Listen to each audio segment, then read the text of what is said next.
ସାଙ୍ଗମାନେ ରାଜର ହାତର ଆଙ୍ଗୁଠି ପେନ୍ ହେଉଥିବାରୁ ଅନୁ ରାଜର ଆଙ୍ଗୁଠିକୁ ମାଲିସ କରୁଥିବା ସମୟରେ ଦୁଇ ଜଣଙ୍କ ମୁଣ୍ଡ ମାଡ଼ ହୋଇଯାଏ।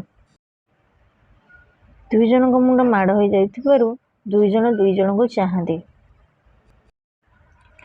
ଅନୁ ଟିକେ ହସେ ରାଜକୁ ଦେଖି। ରାଜ କୁହେ, ହସୁଛ କାହିଁ ଏମିତି? ଅନୁ କୁହେ, ପିଲାବେଳେ ମା କହୁଥିଲେ ଯେ ମୁଣ୍ଡରେ ମୁଣ୍ଡ ଥରେ ବାଡ଼େଇ ହେଲେ ଶିଙ୍ଗ ଉଠେ ବୋଲି। ରାଜ କୁହେ, ଆଚ୍ଛା, ତମେ ଜାଣିଲେ ଖୁସି ହେବ।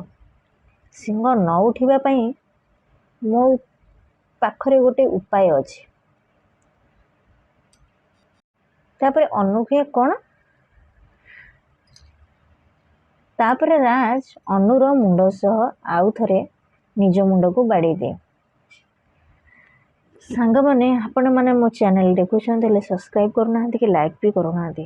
ଆପଣମାନେ ଯଦି ମୋ ଚ୍ୟାନେଲରେ ନୂଆ ଅଛନ୍ତି ତାହେଲେ ମୋ ଚ୍ୟାନେଲକୁ ଲାଇକ୍ କରିଦିଅନ୍ତୁ। ହଁ, ସବସ୍କ୍ରାଇବ୍ କରିବାକୁ ଜମାରୁ ବି ଭୁଲନ୍ତୁ ନାହିଁ, କାହିଁକି ନା ଏଇଭଳି ଭିଡ଼ିଓ ମୁଁ ଆପଣମାନଙ୍କ ପାଇଁ ସବୁଦିନ ଆଣିଦେବି।